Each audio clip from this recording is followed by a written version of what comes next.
and welcome to the channel. In this video I'll be sharing with you a requested tutorial on how to do a proper hip and butt padding. So if this is something you have been looking for, this is like the easiest method on how to pad your hip and butt. So if you haven't yet subscribed, hit on the subscribe button. Let's dive right into today's video. To start, here's the fabric I'm using. This is my Estee, a woven interfacing, and this is my foam. So I'm using a foam of 1/2 inch. My hip is 40 inches and I want to take it to 42, so that's why I'm using 1/2 inch. If I want to make my hip up to 44, I'll be using a 1 inch foam. So now let's start by drafting out our pattern. So I'm going to mark my waist to hip point, which is 7 inches, and I'll make a dot. Now I'll take the skirt length that I'm going to be making for this tutorial. I'm making a short skirt about 17 inches, 17 to 18 inches, and I'll mark. Go ahead to draw out a line. So at the upper part, I'll go ahead and mark my waist circumference divided by 4. My waist is 28 divided by 4, I have 7. I'll add 1 inch for my dart intake and add 1.5 inches for my sewing allowance. Now I'll move over to the hip and mark my hip circumference divided by 4. This 1.5 inches sewing allowance, I'll go ahead to mark it also on the hip line. What I have here is my hip plus 1.5 inches. My hip is 40 divided by 4, I have 10, so I have a total of 11.5. I'll take out 2 inches from the 11.5 and I'll mark 9.5, that is at the lower part of the skirt. So I'm doing this because I want the skirt to be very fitted at the lower part. So if you find it to be very tight, you can go ahead and just take out 1.5 inches from your waistline and mark at the lower part. So now I'll go ahead to connect my line. So after marking my line, I'm coming in with the sewing allowance I have on this pattern. So remember, we took out 2 inches to have a fitted effect here, so I'll still mark that 1.5 inches for the sewing allowance for the lower part, and I'll go ahead to connect this all the way from the hip point down to the lower part. And you just have to make sure you have an accurate measurement. And I'll connect back my pattern. Next, you want to mark your dart. You're going to mark your nipple to nipple divided by 2. For the dart intake, I'll be using 5 inches. You can use 4 to 6 inches for your dart, and I marked that. The next step is to go ahead to connect a straight line at that point and also mark my nipple to nipple divided by 2, so that it will enable me draw out a straight line. After marking that, you're going to mark 1/2 inch on both sides, and you're going to connect this all the way to the lower part of your dart, and also repeat this at the other side also. So this is the front pattern, and we'll go ahead to draft out the back pattern. So I'll go ahead to cut this out, and after that we'll draft out the back. So for the back pattern first, I'll start with marking my zipper allowance. For the zipper allowance, I used 1.5 inches for my zipper allowance. If you want, you can use 2 inches for your zipper allowance. So after doing this or marking this out, I'll start by marking the basic measurements. I'll place my tape from the waist and I'll mark 7 inches for my hip point, and also mark the length of my skirt. So for my skirt pattern, I didn't add my turn up allowance here. I'll be adding it directly on the fabric. You can go ahead to add it here also. It doesn't really change anything, and I'll just go ahead to draw out this line before we start imputing our measurements. To save you time and to make sure that you have the same measurement at both sides, place your front pattern starting from the zipper allowance and go ahead to draw out or connect this all the way to the lower part of your pattern this way. After you're done marking out, all you're going to do is to go ahead to mark out that sewing allowance of 1.5 inches at the side. This is to enable you have the same shape at the front and also at the back side of your dress, because there's a probability of having different shape. Let's say you mark out all your measure or your pattern differently. So I'll just mark this and I'll go ahead to connect it. After this, you want to go ahead to draw your dart. So I'll mark my nipple to nipple divided by 2, come down by 5 inches also. So you want to mark this your nipple to nipple after your zipper line, and I'll go ahead to mark it again, place my ruler, and I'll draw out a straight line. Going up, I'll mark 1/2 inch on both sides, and I will be connecting this all the way down for my dart intake. After I'm done connecting at the lower part, the next step you're going to take is to go ahead to cut this out. So after cutting this out, at the zipper part of my skirt, I'll come in by 0.3 inches or 0.5 and extend it all the way down. So I like doing this so that the zipper area of my skirt will relax very well at the back. So this is what I have for this pattern, and now we'll be transferring all our measurements to the fabric. To transfer your measurement, you need to know the amount you want to add at your hip and the size of the foam you're going to use. My hip is 40 and I want a hip of 42 inches. That means adding 1/2 inch at the 4 sides of my hip will give me 42. That is, if I add 1/2 inch at the front side, left front side of my hip, add 1/2 inch at the right front side of my hip, that is, I have 1 inch now. I'll repeat the same thing on my pattern. Add 1/2 inch at the left side back of my hip and the right back side of my hip, that is another 1 inch, making it a total inches of 1 inch at the front and 1 inch at the back, giving me extra 2 inches for my hip.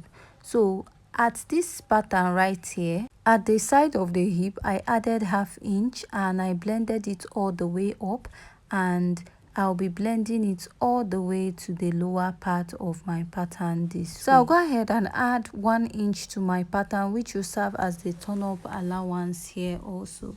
So let's say that I want a hip of 44. I'll be using a 1 inch foam, which I'll be adding 1 inch at the sides of my hip. By the time I'm done adding that 1 inch round, I'll be having extra 4 inches added to my hip line.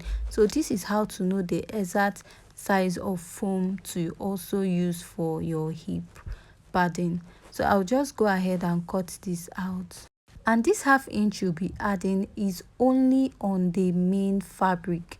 On the lining part of your fabric, you're going to cut exactly your hip or your pattern measurement. You're not going to add the extra hip to it. So this is the back pattern also.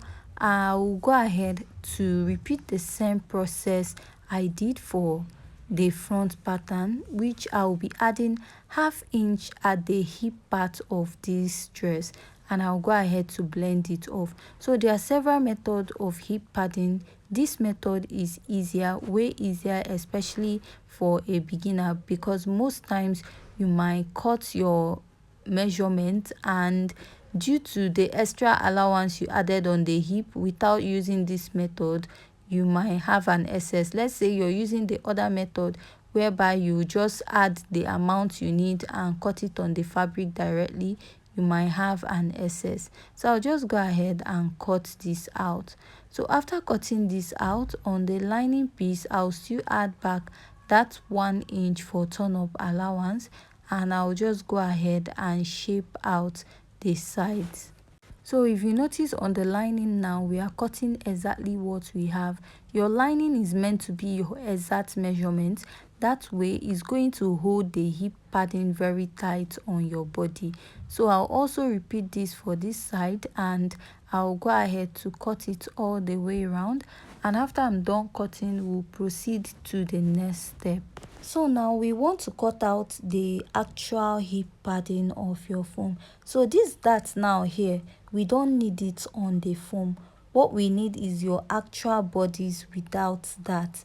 Why? Because you can't sew a dart intake on a padding, on a foam. It will not turn out nice. So what you do is you shape out the allowance, and that's that intake you have at the side, which is not needed. Remember, we added 1 inch on top for the dart, so removing that 1 inch by the side completely takes out the dart. So from here, I'll come down by 1.5 inches. This is for the front pattern, and for here I'm going to mark 5.5 inches. So this depends on how big the person you're making the dress is. So the next step is to place your tape and mark from your waist to your under butt. Like, you're going to place your tape and you're going to measure from your waist to the under part of your bum bum, you have to measure the back part of your bum bum actually. So mine is 13 inches, so everybody's own might not be the same. After that, I added 3 inches extra under it. So if you're having difficulties in measuring it, you can get someone to measure it for you. So now I'll go ahead and I will connect these dots I made. I'll start from that 1.5 inches to the 5.5 inches on the hip line. So that 5.5 inches, you know, this pattern is not just for the butt only, it is also for the hip, and is meant to relax at the front part of your laps to give it more fitting. So that's why we came in by that 5.5 inches at the hip point. So you now extend it to that extra 3 inches you marked there. So this is what you will be marking for the front padding of your dress. So for the back pattern, it is totally different because you have a butt there, and you also need to cut out what will suit the back part of your pattern. So you also want to go ahead and label this so that you don't misplace your pattern when you're cutting it out. So next, after cutting this, we'll be moving over to the back pattern. So I will still mark that 1 inch dart intake, and I'll cut it out. Take out the excess of that dart because you not need it. Now after you're done cutting it out, you want to start by going down by 1.5 inches, which you did for the front, and you mark. So from this point, you come in by ½ inch at the zipper. This is to allow you attach your zipper there, and your padding will get up to that point because of the back. So you now that's your waist to under bum bum or under butt. You really need it for this part, and after that you still go down by 3 inches. So I will rule out this line because we are going to make use of it here. Come down by 3 inches extra. So if your under butt is not up to 13, if it's 12, 11, 14, 15 inches, go ahead to use it. It totally depends on your butts, right? So I'll just go ahead and connect all this pattern all the way up, and I'll be taking it down. But most times when you're measuring your waist to under butt, most times what you get is that 13 inches, unless you're making it for someone that the butt is so big. So here I'll come in by 5 inches for that under butt line, and I'll place my curve through and I'll connect this way. So after connecting this way, you want to connect from this part all the way to the 3 inches you have on this pattern this way. So place your French curve this way.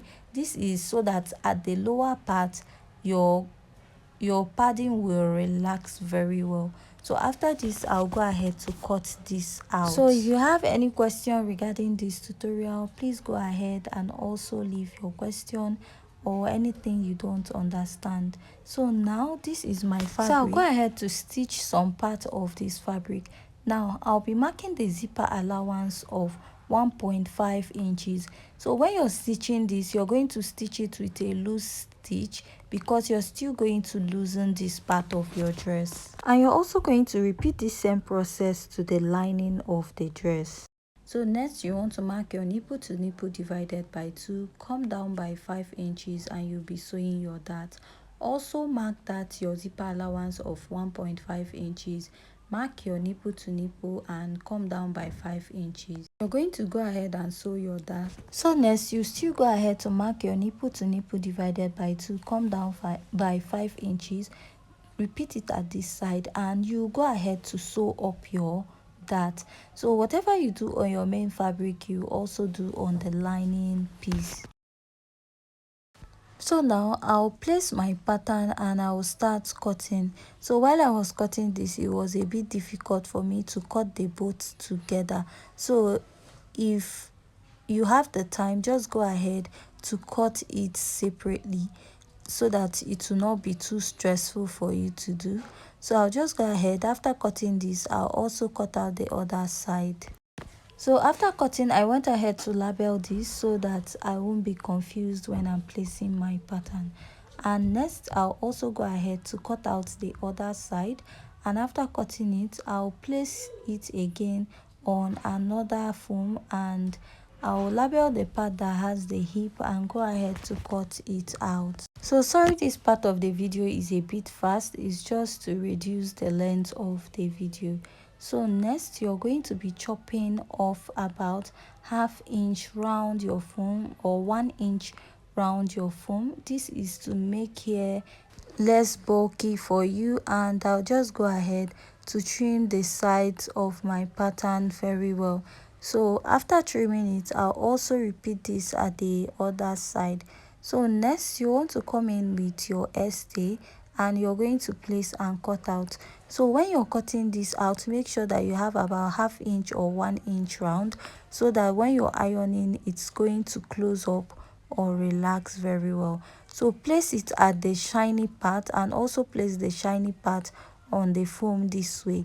Now you're going to go ahead to iron on it. Make sure that it relaxes very well. So when you're doing this, your hip pattern, please use a woven interfacing like stay, because if you use a pepper stay it might come out very hard, and when you pad your hip it will be very hard and it won't be fleshy or it won't come out soft. So after you're done stitching, go ahead to place your fabric together this way. Now you're going to be measuring out your sewing allowance of 1.5 inches at the side, and also repeat this at the other side of your pattern. Make sure that your pattern is meeting, and you're going to go ahead to pin this and stitch it. Also on the fabric, you're going to repeat the same process. You're going to place the fabric, that is the right side facing the right side, and you're going to place and mark out that your 1.5 inches sewing allowance all the way round at the upper part, and also mark at the other side. So whatever you're sewing, make sure you're accurate. Go ahead to even use your tape to mark out to be sure, because any mistake you make on this dress, on the skirt, will affect the hip padding of your dress. So this is it after I'm done stitching. So that zipper allowance side, I'll go ahead to open it up this way. I said make a loose stitch there so that you can loosen it, and also on the lining you're going to do the same thing. So after sewing, make sure that your waist measurement is accurate and your hip measurement is accurate. If it's not accurate, please go ahead to readjust it. So now this is my hip pattern, and I'll go ahead to place it and stitch it down with ½ inch. Place the other side and stitch down with ½ inch. After I'm done stitching, this is what I have, and this is what my pattern is looking like. So that's other side that we have the stitching, we are going to go ahead to place it in between the seam allowance this way. All you're going to do is come down by that same 1.5 inches from the upper part. By the time you're done sewing your hip padding and add your band to your skirt, this 1.5 inches will now become 1 inch from the waistline. Go ahead, place your hip padding, make sure the joining is facing directly on the joining of the actual skirt. So after pinning it down, I'll go over to the sewing machine and I will stitch it all the way down.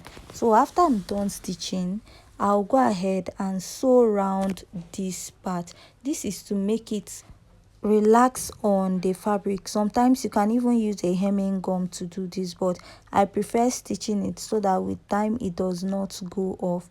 So after I'm done stitching this part, this is what it looks like, and I will repeat this on the other side of my hip padding. So after I'm done repeating it on the other side, this is what I have.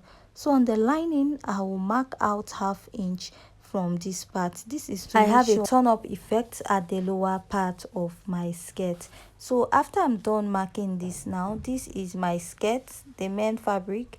So I'll just leave it that way, you don't need to cut out anything. So now place the lining matching the fabric, and you're going to be pinning this down and stitching it with ½ inch. So after I'm done stitching it, this is what I have. Now fold up your fabric with ½ inch this way at the lower part. This will give your skirt a turn up effect, and stitch with ½ inch all the way down. Now on the other side, go ahead to repeat the same thing. go ahead to fold your fabric this way with 1/2 inch and stitch with 1/2 inch. So after I'm done stitching, this is what I have. You notice I have a little turn up effect at the lower part.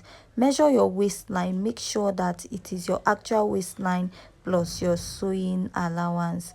So after that, go ahead to place your skirt together this way. Now you're going to pin it down for easy joining. Right now, after pinning it, you want to leave your skirt opening allowance. I'm using about 4 inches. My skirt is a bit short, so I'll be marking 1 inch. Remember, for our zipper allowance we used 1.5 inches. Now we have turned it up with 1/2 inch, and after that we have 1 inch remaining. So you want to mark about 7 inches for the zipper part of your dress, or 8 inches, and you'll be using it for the zipper part. You'll be attaching your zipper there. So after this, I'll just go ahead and add sewing that part. I'll go ahead to attach my band. So I went ahead to attach my band. I had little fabric remaining, so I just went ahead to attach it. This is the back part of my dress, and after this, after I was done attaching the band, I'll attach a zipper to it. So this is the final look of the dress. If you find this tutorial very interesting and educative, please hit on the subscribe button, and see you in our next video.